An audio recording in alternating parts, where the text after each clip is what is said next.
Hello, my dear friends. Hello, my dear listeners.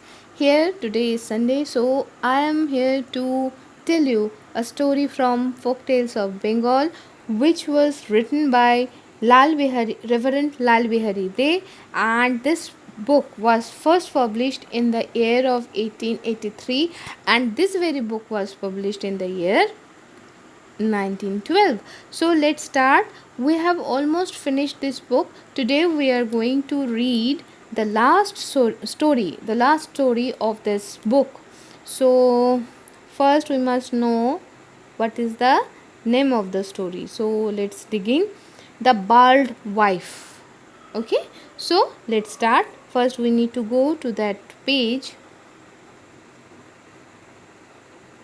Okay, here we are. So let's start. The Bald Wife. A certain man had two wives, the younger of whom he loved more than the elder. The younger wife had two tufts of hair on her head, and the elder only one.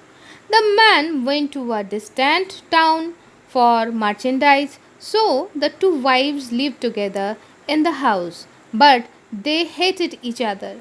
The younger one, who was her husband's favorite, ill treated the other. She made her do all the menial work in the house, rebuked her all day and night, and did not give her enough to eat. One day the younger wife said to the elder, "Come and take away all the lice from the hair of my head."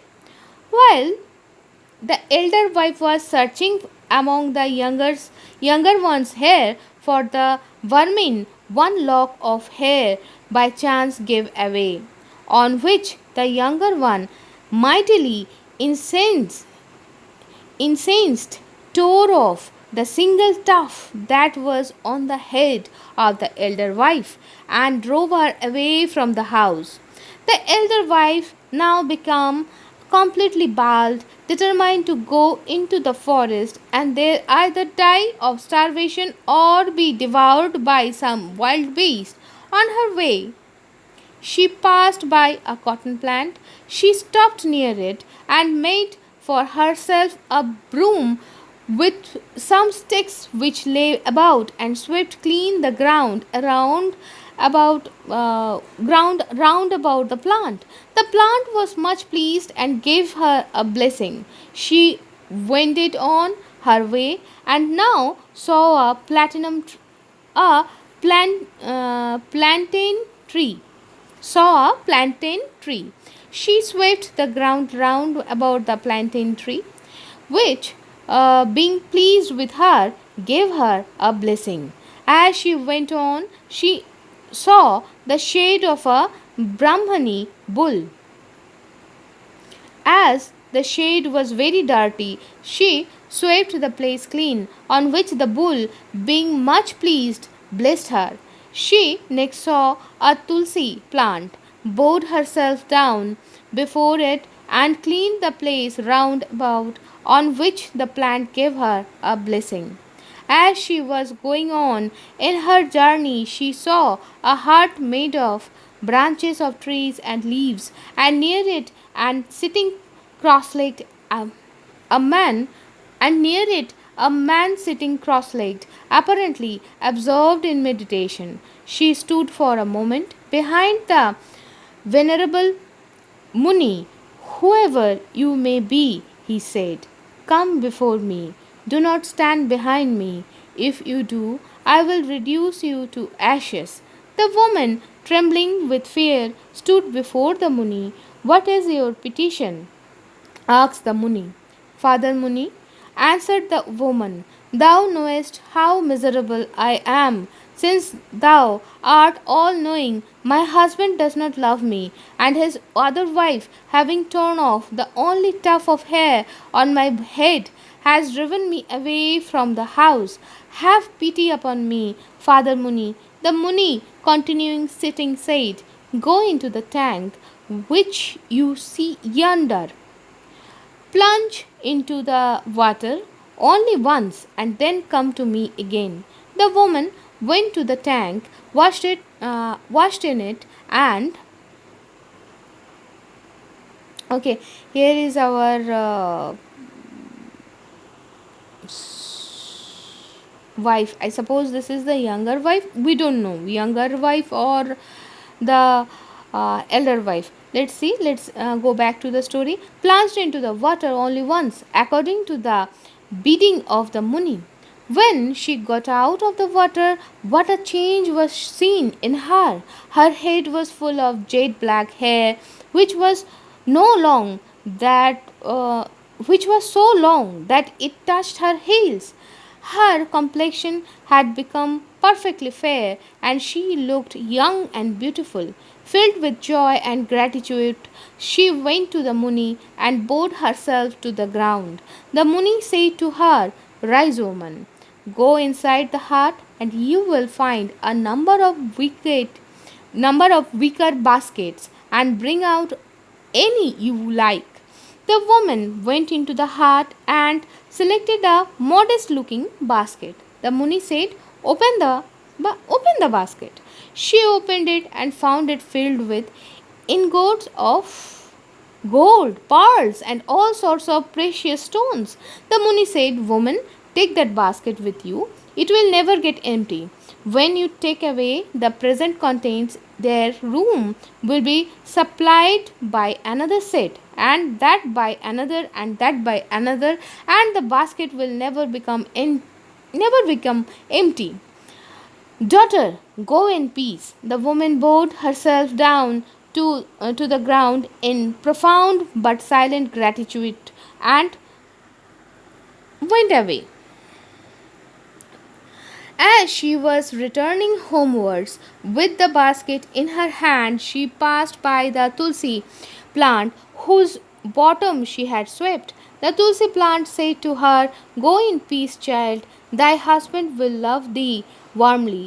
She next came to the shade of the Brahmani bull, who gave her two shell ornaments which were twined round its horn, saying, "Daughter, take these shells, put them on your wrists, and whenever you shake either of them, you will get whatever ornaments you wish to obtain."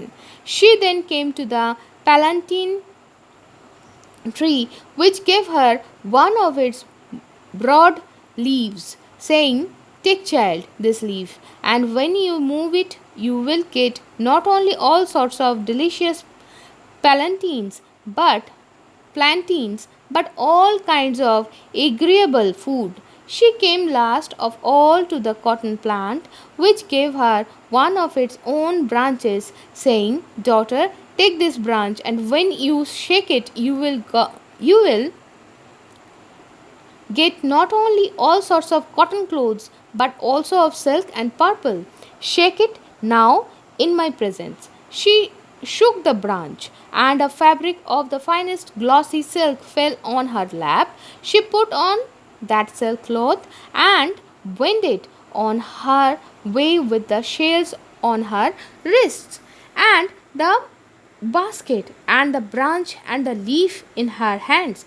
The younger wife was standing at the door of her house when she saw a beautiful woman approach her. She could scarcely believe her eyes. What a change! The old bald hag turned into the very queen of beauty herself.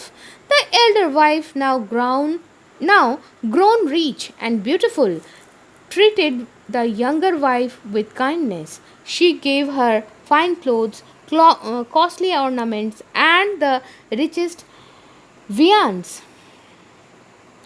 But all to no purpose. The younger wife envied the beauty and hair of her associate, having heard that she got it for all from Father Muni in the forest. She determined to go there. Accordingly, she started on her journey. She saw the cotton plant but did nothing to it. She passed by the plantain tree and shade of the Brahmani bull and the tulsi plant without taking any notice of them. She approached the Muni. The Muni told her to bathe in the tank and plunge only once into the water. She gave one plunge, at which she got a glorious head of hair, and a beautifully fair complexion. She thought a second plunge would make her still more beautiful. Accordingly, she plunged into the water again and came out as bald and ugly as before. She came to the Muni and wept. The sage drove her away, saying, "Be off, you disobedient woman! You will get no boon from me."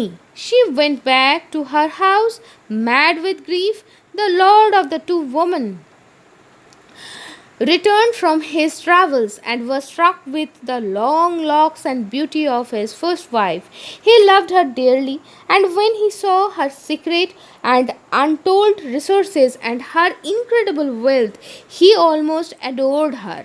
They lived together happily for many years and had for their maidservant the younger woman who had been formerly his best beloved.